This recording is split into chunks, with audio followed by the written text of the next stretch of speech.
This is Real Estate This Week with Stephen Gasque, continuing 16 years on air and online, helping you succeed in buying, selling, and investing in property.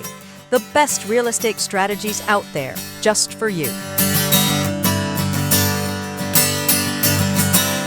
Welcome to Real Estate This Week. Hi again, I'm Stephen Gasque, and I'm so glad you're here as we look at your best mortgage moves. Interest rates have dropped, which could mean lower monthly payments or a more expensive house. It's all good news for you. So let's get expert advice on how to make it happen. Joining us now is Keith Gumbinger, Vice President at HSH.com, the nation's leading source for consumer mortgage and finance information. Keith, welcome to Real Estate This Week. It's good to be here, Stephen. I am so glad you're with us, especially, Keith, because we've seen a nice drop in mortgage interest rates. So let me ask you, if I'm interested in buying a house, how significant is that recent drop in mortgage interest rates? Well, 30-year mortgage rates have come down a little more than a half percentage point since the beginning of summer and are at nearly a year's low. Now, that improves buying power, and with home prices leveling off and the number of homes for sale on the rise in many locations, it may be the most encouraging set of market conditions we've seen in a while. Keith, this is excellent. So let's look at exactly what this drop in mortgage interest rates will mean to someone who's interested in buying a house or refinancing a house. Beginning with buyers who want to get qualified for a mortgage. Keith, if I walk in to talk to a lender and now the rates are lower, what will the impact be on my chances of getting a mortgage? Well, if we work for some recent data, July's median home price was about $422,400. Now, if we factor for private mortgage insurance and taxes and homeowners insurance, a borrower who makes a 10% down payment will need an income of about $131,843 to qualify if the loan's interest rate is 7%, as it was earlier this year. Now, it's 6.25% today, roughly where interest rates are. The income needed to qualify to buy that home falls to $123,764. And that can open the window a little bit wider for potential buyers. Excellent. Now, Keith, a question about that. Sure. That gives people what they call more buying power. They can get more house for the same amount of income they have, the same credit score they have, the same everything. They can just buy a more expensive home. Well, that's true. I mean, so put another way, at 7%, where rates were earlier this year, a borrower with that $131,000 income could qualify to borrow that mortgage of $380,160, and along with their 10% down payment, could qualify for that median price $422,000 home. But at 6.25%, where we are today, that same income will allow them to qualify for a mortgage of about $410,000. And with 10% down payment, be able to purchase a home for about $456,000. So they added about $34,000 in purchasing power with the same income. Keith, that is excellent. And you know, this drop in mortgage interest rates also gives buyers another option, which is to stay with the price point they were thinking about, but have a lower monthly payment. Can you tell us about that? Well, sure. Now, if we talk about using that home price as a constant, right, that $422,000 we're talking about here, what we look at is that $380,000, $160 loan at a 7% interest rate would carry a monthly principal and interest payment of about $2,529 a month. Now, if we carry in the typical tax, insurance, and PMI costs, that lifts it to a little over $3,000 a month, about $3,076. But today's interest rates are lower, and at 6.25%, about where we are now, the P&I payment drops back to $2,341. So that's $181 a month less, and that helps to lower that total principal, interest, taxes, and PMI insurance payments down to $2,888. So the savings are meaningful. I mean, $188 a month might be enough to cover the cell phone or utility bill for some people. Absolutely. And so, Keith, a question. What about if that buyer's credit is not so great? Will the change in mortgage interest rates mean that that buyer could still get a good home loan with a lower FICO score?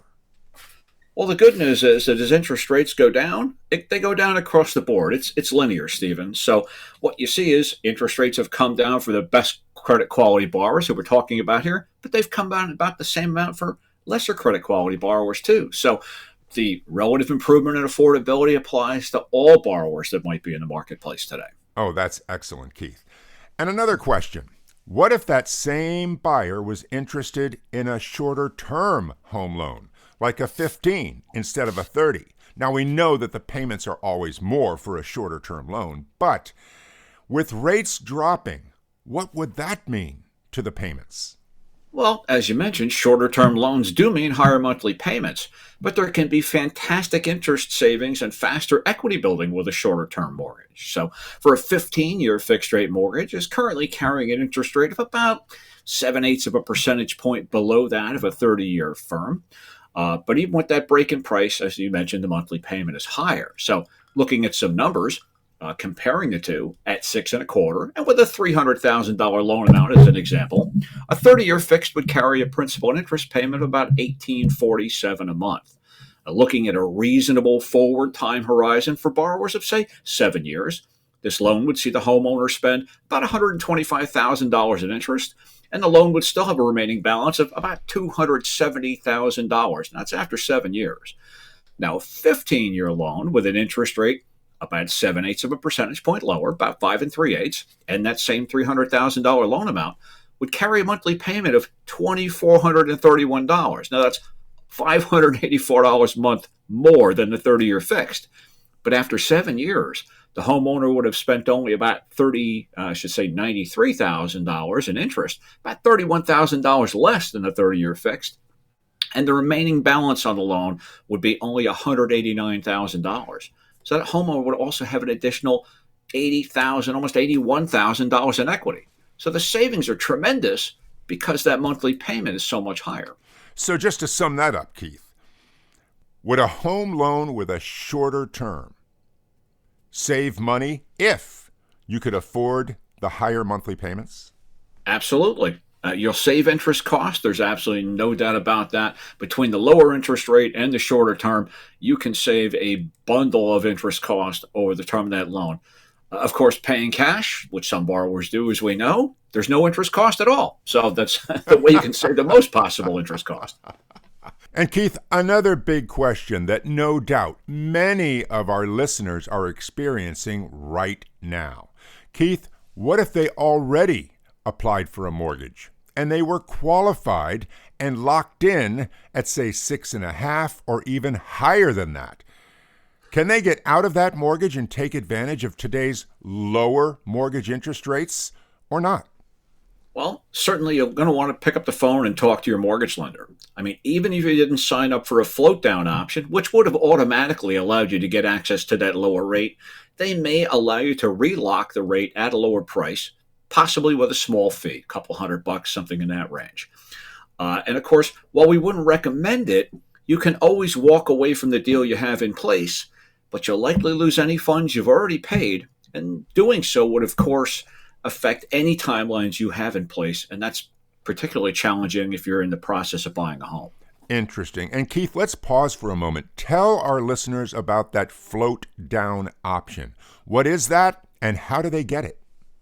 Well, a float down option usually is available to you when you apply for your mortgage and go to lock in your interest rate. Now, for a small fee, 1/4 percentage point, sometimes maybe a 1/2 percentage point, the lender will agree to lock you into the interest rate you're applying for today. But if interest rates should decline a reasonable amount during your locking period, 45 days to 60 days is common, you can get an automatically lower interest rate simply by signing up for it. So you've paid a fee, you're getting yourself an option for a lower interest rate if it comes. If it doesn't come, it might have cost you a few dollars, but if it does come, you can save yourself money for the rest of the life of the loan. Excellent. Thank you, Keith. And also, let's look at someone who would like to refinance their home. First of all, if you have one of those 3% mortgages, this does not apply to you. But What if you did buy a house and your mortgage is in the high sixes, in the sevens, or maybe all the way up to 8? Does it make sense to refinance with today's lower rates? I mean, it certainly can, Stephen. I mean, borrowers who can get even a half percentage point break on their interest rate should at least be running the numbers on refinancing to see what kind of timelines there are for them, not only for their recovering any fees they might pay, but also if they will actually save any money over their expected time horizon. Now, HSH.com's got a great Should I Refinance calculator that can help you run through these numbers to see if refinancing will save or cost you money. I mean, after all, if you only get back to a break-even level before you expect to sell your home in a few years, what's the point in refinancing? That's a really good point. A really good point, Keith. You know, in the old days, Keith, the rule of thumb was if you can lower your mortgage interest rate by 1 full percentage point, go ahead and refinance. But that's changed, right? Well, the bigger the interest rate break, the better the opportunity to refinance. And I can remember a time when that was a 2 percentage point interest rate break before you refinance. Now, that'd be wonderful. We saw that for a lot of borrowers today. But even incrementally lower interest rates can help you save money. And remembering that interest rates, even though they're lower now than they have been in the last couple of years, what we're talking about is if interest rates continue to decline going forward, you can always refinance again. That's a good point. Good point. And something else we should tell our listeners to make sure they check on if they want to refinance. Now, say that you got your mortgage 4 years ago. Okay? At this point, you have 26 years left on it. If you refinance with a 30-year fixed, you've added those 4 years back at the end of it. What about that, Keith? Well, this is where the calculations come in to help you figure out when you will save money on your loan and for how long you will save money on your loan, because re-extending that term of that loan to a brand new 30 years, Stephen, can actually make it end up costing you money to refinance. That break-even point we talked about just for getting your fees back is only the beginning. If your new loan has higher total interest cost over 30 more years than your old loan would have had over the remaining 26, you're going to end up spending more money on your refinance at some point than you would have had you just left it alone in the first place. I see. And Keith, another quick question for you. When you give us all these numbers about how much you can save, how much more you will pay, interest rates, and on, do you use a calculator or do you just do it in your head? Well, I'd love to be able to do it in my head, Stephen. And there might have been a time when I could have, but no, I use the calculators that we have at HSH because, frankly, they do all these numbers for you, give you your break-even points, compare your amortizations over long periods of time. And in the case we just talked about, re-extending the term of the loan, will tell you at what point exactly your refinance will start to cost you money. Excellent, Keith. And finally, from what you know about the mortgage industry and the Federal Reserve, what do you see coming down the road? Will mortgage interest rates stay just about where they are for a long time? Or could there be another drop or another increase before the end of the year or early in 2026? Well, for borrowers hoping or potential home buyers hoping for lower mortgage rates, it's important to remember that the lowest mortgage interest rates come as a result of the worst economic conditions, as we have seen in recent years. That's recessions and the pandemic and things like that. And no one should really wish for those. So remembering that if you don't have a job, it's really difficult to qualify to buy a home or even refinance an existing mortgage. Now, looking forward, what we're hoping to see is that mortgage rates are moderating over time. I mean, that's what would be best. We hope to see that over the next couple of years. Now, if inflation can slowly fade back to the Fed's target, longer-term interest rates should trend gently down overall.